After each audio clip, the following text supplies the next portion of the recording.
called them the hounds, boy. We called them the hounds.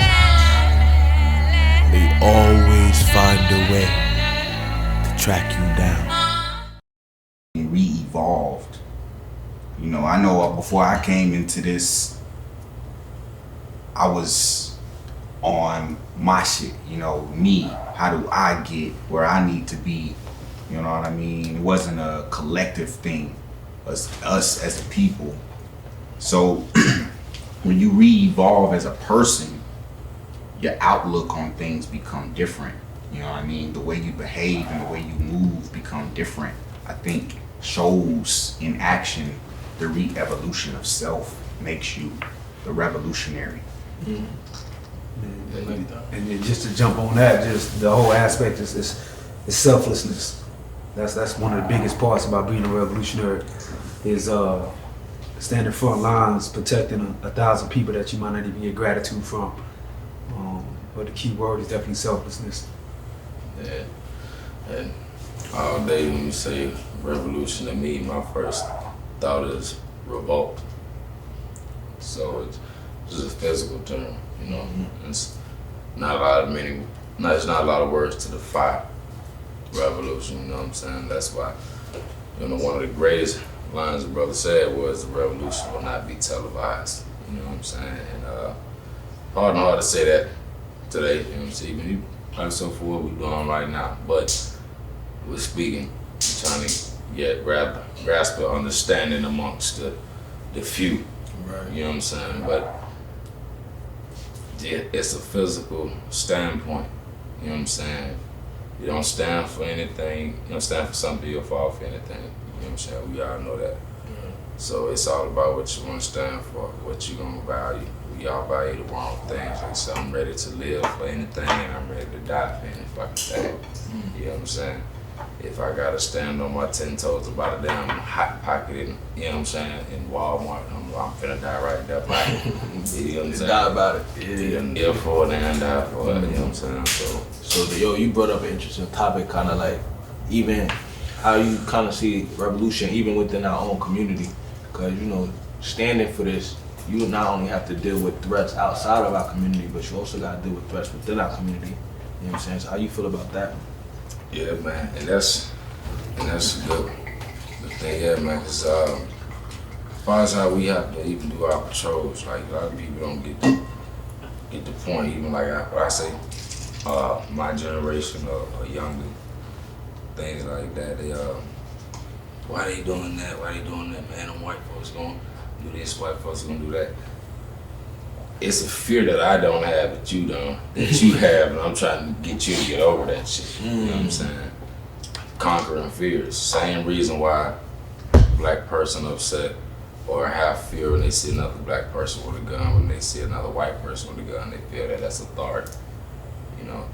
So we gotta be out there so we know who got our back. I need Miss Johnson, the church lady, to know I got her back. And I can shoot better than them niggas over there. Okay, so she ain't got nothing to worry about. Because she called detective such and so. He just gonna take everybody to jail, you know what I'm saying, and even lock her up, even incriminate the neighborhood. It's a lot of small things we can do to stop what's happening in our neighborhood.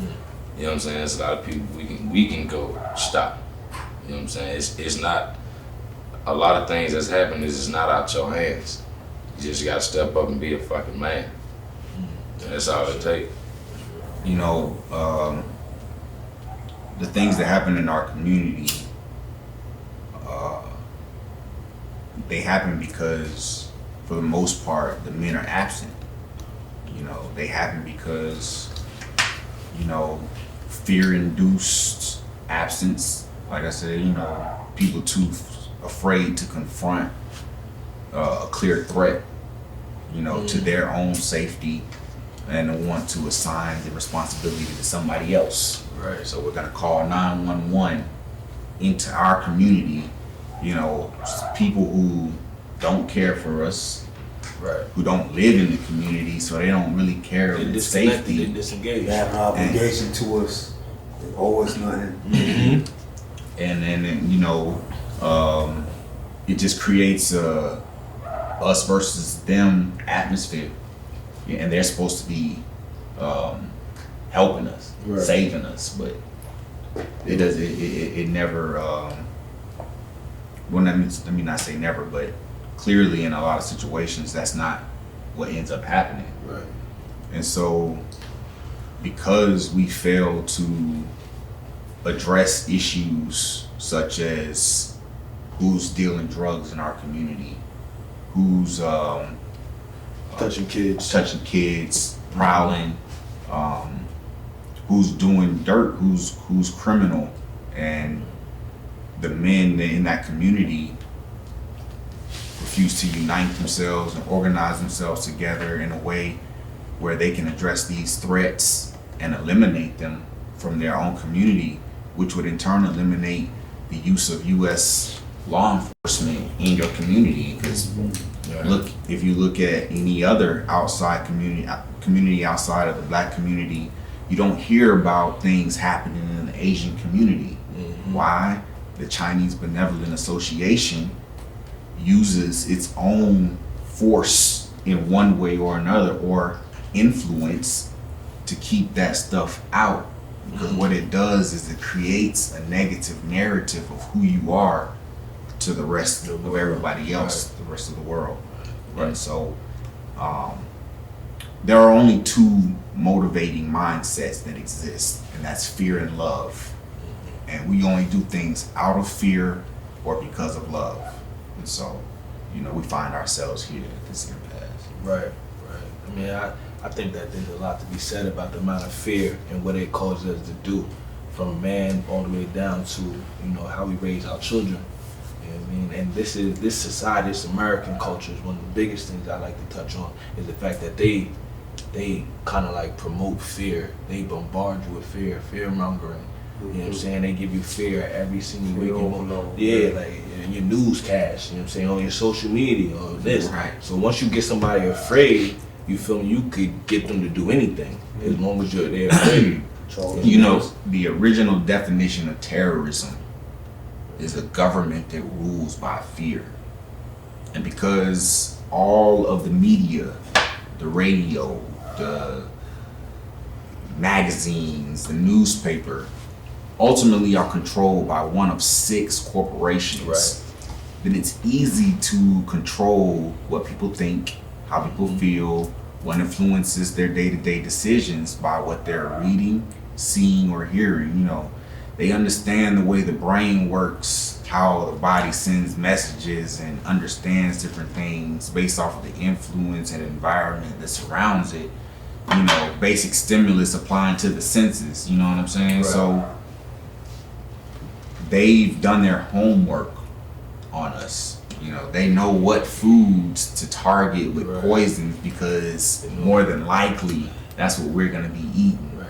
Which is part of their program in the first place. Absolutely. It's total warfare. Yeah. In every chemical, radiological, biological Every sector you can think of. way you can think of, they've waged war on our people. And let's start off with the one that's waged on us. Specifically the ones that we all been known to be proud of as men, that built the complex, that what they women call male toxic masculinity and all that, things like that. But that's the projects. The project, you know what I'm saying? They are all government projects.